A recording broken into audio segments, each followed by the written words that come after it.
नाजरीन, आप देख रहे हैं रियासत आंध्र प्रदेश का मशहूर व मकबूल यूट्यूब चैनल बज़्म आईना। वकील साहब पोस्ट सैयद कुदरतुल्लाह कादरी वकील साहब फिर एक नए पोस्ट के साथ आपके रूबरू हाजिर है। आज की अहम खबर यह है कि आज करनूल टीडीपी दफ्तर में मुस्लिम माइनॉरिटी कायदीन का एक इजलास मुनक्किद हुआ, जिसमें ज़िला नंदयाल और करनूल ज़िला से ताल्लुक़ रखने वाले मुस्लिम माइनॉरिटी कायदीन ने अपने अपने ख़यालात का इजहार किया। इस मौके पर शहर करनूल के मुस्लिम माइनॉरिटी कायद जनाब सूरी मंसूर अली खान ने खिताब करते हुए कहा कि तेलुगुदेशम पार्टी को चाहिए कि वो सोच समझकर अपना फ़ैसला ले, ताकि आने वाले मुस्तक़बिल में मुस्लिम अक़लियतें जमकर टीडीपी का साथ दें और बड़े पैमाने पर बड़ी मेजॉरिटी के साथ टीडीपी कामयाबी हासिल करे। उन्होंने कहा कि मुस्लिम अक़लियतों को लुभाने के फ़ैसले लिए जाएं, मुस्लिम अक़लियतों को साथ देने के फ़ैसले लिए जाएं और ऐसे फ़ैसले लिए जाएं जिससे न सिर्फ मुस्लिम अक़लियतें बल्कि पिछड़े हुए तबक़ात टीडीपी को तायद करें। आप देखिए ख़ुसूसी रिपोर्ट सैयद कुदरतुल्लाह कादरी वकील साहब, फारूक साहब, वाहिद साहब और हमारे बादशाह साहब, सबको सलाम। बिस्मिल्लाहिर्रहमानिर्रहीम। दोस्तों, आज हम लोग इसमें कोई हर्ज नहीं या शक नहीं कि 2024 में इंशाअल्लाह हमारी तेलुगुदेशम हुकूमत कायम रहेगी। इस दिशा में हम सफ़र कर रहे हैं, लेकिन इस सफ़र में मैं आपसे रूबरू होते हुए थोड़े पॉइंट्स यानी आहगरा सदस्य यानी अवेयरनेस है। आज 2014 के बाद वोटर्स में एक स्ट्रेट लाइन यानी डिवीजन आया हुआ है, उसको हमें पहचानने की ज़रूरत है। 2024 के बाद जो मरकज़ हुकूमत बीजेपी की कायम हुई, उसके बाद जो आज तक मणिपुर तक जो इश्यूज चल रहे हैं, उसमें बराबर से एक लाइन दरार आई हुई है। इसके साथ मुझे ऐसा लग रहा है मैं आप लोगों के सामने थोड़े पॉइंट्स रखूंगा, क्योंकि हमें जीतना है तो सबको साथ में लेना है। सारे कॉन्स्टिट्यूएंसी में आज 170 कॉन्स्टिट्यूएंसीज में हमारा 46 to 70% में 70% ऑफ जो 170 में 175 में हम लोग मुस्लिम्स में 10 to 12% या कहीं कहीं 25-30% भी हम लोग आए हुए हैं। लेकिन यहाँ पर बात ये हो रही है कि हम लोग जब पब्लिक में जा रहे हैं, जैसे हमारा करनूल में हम लोग मॉर्निंग 7 to 9 डेली एक प्रोग्राम कर रहे हैं जिसका नाम है नगरमा बेलको, जो टीजे भरत सर और हमारे नागराज यादव साहब, आज मेरे मोहल्ले में हमीद साहब भी आए थे, उनका बहुत शुक्रिया है, वो हमारे लीडर है, माइनॉरिटी लीडर्स।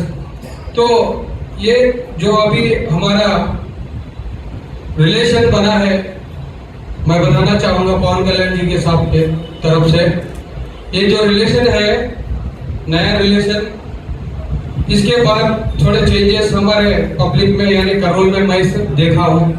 जो रिलेशन हमारा पत्तू बना है, हम उधर जो तेलंगाना में है, हम लोग इनके साथ बीजेपी के साथ स्टेज शेयर कर रहे हैं और उधर 9 एमएलए उन्होंने ठहरा किया। इधर हम लोग पत्तू में है। मुसलमान का वोट हमें चाहिए, तो हम लोग को सोचना चाहिए कि हम लोग किसके साथ काम कर रहे हैं। आज सेकुलर वोट हमें सेकुलर पार्टी से मिलता और मुस्लिम वोट सेकुलर पार्टी को जाएगा। मणिपुर के बाद एसी वोट, माला मादी का वोट भी सेकुलर पार्टी को जाएगा। हमें ये सब सोचना है। आंध्र प्रदेश के अंदर 28 रिजर्वेशंस एससी के हैं। अगर हम एक रिलीजियस पार्टी को पत्तू के साथ या उसको भाई बनाते हैं, तो हमें नुकसान होने के बहुत बहुत चांसेस है। हम बड़े भाई को छोड़ दिए, हमारा बड़ा भाई जो सेंट्रल मरकज में है उसके साथ हम लोग छोड़ दिए, लेकिन छोटे भाई को गोद में ले लिए। तो हमें सोचना है वोटर का माइंड क्या है, वोटर क्या चाह रहा है। वोटर का अवेयरनेस प्रोग्राम है ये। हम वार में जा रहे तो वेपन नहीं है तो हम हार जाते हैं। हमारा वेपन क्या है? चंद्रबाबू नायडू साहब, उनकी अच्छाई, तेलुगुदेशम पार्टी की अच्छाई, हमारे लीडर्स, और हम जो काम करें वही हमारा वेपन। स्टेट में हम लोग प्रेजेंट कर रहे हैं। जब प्रेजेंट कर रहे हैं तो हमारी फ्रंट क्या है, बैक क्या है। फ्रंट में हम लोग सेकुलर है, बैक में क्या है, बैक में हम लोग रिलीजियस में अगर चले गए तो हमारे को बहुत सारा नुकसान होता। मैं ये बात इस स्टेज से आप लोगों तक, हमारे बड़े हैं उन लोगों तक पहुंचाना चाह रहा हूँ।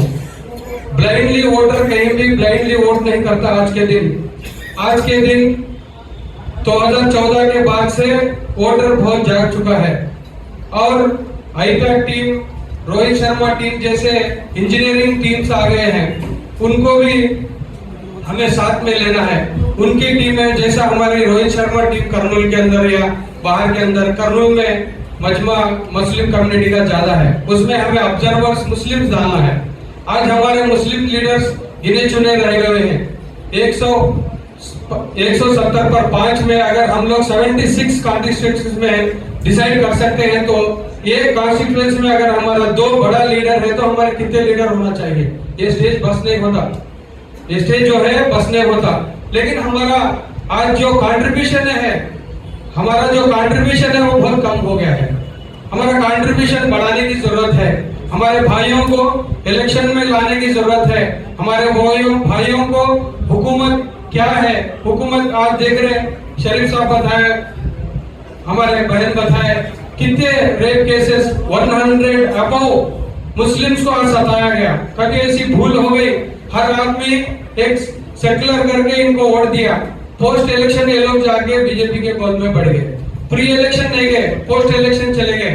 तो पब्लिक क्या सोच रही है, पोस्ट इलेक्शन जाने के बाद उनके हाथों में कुछ भी नहीं है, लेकिन प्री इलेक्शन में इनको बहुत बड़ा प्रॉब्लम होता। इसलिए प्री इलेक्शन में हमारा जो साथी है उसको सोच समझ कर हम लोग हमारा फतू बनाना चाहिए। साथ ही साथ मैं इन लोगों से गुजारिश करूंगा, जो रिजर्वेशन रजाक साहब बताए, मैडम बताए, बाकी लोग भी बताए, हमें स्टेट लेवल में एक अनाउंसमेंट देना है मुस्लिम कम्युनिटी के लिए। आप क्या रिजर्वेशन दे रहे हैं, आप कितने रिजर्वेशन, कितने सीट्स दे रहे और कितने आने वाले चीजों में हम लोग आगे बढ़ाते मुस्लिम्स को। इस चीज को लेकर हम वोटर के पास जाएंगे। आज हम लोग कम्युनिटी के हिसाब से बहुत दूर है। हमारी कम्युनिटी स्टेट लेवल में दिखनी चाहिए। हमारी कम्युनिटी को आज फाइनेंशियल की जरूरत है और एजुकेशन की जरूरत है और एक प्लेटफॉर्म की जरूरत है। और वो प्लेटफॉर्म मैं चाह रहा हूँ कि तेलुगुदेशम पार्टी हमारे मुस्लिम कम्युनिटी को प्लेटफॉर्म दे। तो मैं आप लोगों से यही गुजारिश करूंगा, जब हम वोटर के पास जाएंगे तो हमारी कम्युनिटी अवेयरनेस, तेलुगुदेशम पार्टी की अवेयरनेस, आने वाले दिनों में जो रिजर्वेशन मिल रहा है, दुल्हन स्कीम की जो चंद्रबाबू साहब पूरे तरह से दुल्हन स्कीम को चलाए। अब ये आने के बाद ये हुकूमत दुल्हन स्कीम को रोक दी, काफी शर्तें लगाकर उसे लागू करके, शर्तों पर लागू कर इसे जीरो कर दिया। तो आने वाले दिनों में हमें जो पत्तों के साथ, हम जो जिस लोगों के साथ काम करना चाह रहे हैं उनका हमें क्लैरिटी होना चाहिए। वोटर के पास जाने से पहले हमें सारे इंफॉर्मेशन लेकर वोटर के पास जाए तो हमारा जो मकसद है टीडीपी गवर्नमेंट कायम करने का वो पूरा होगा। ये मैं चाह रहा हूँ। आप लोगों से शुक्रिया।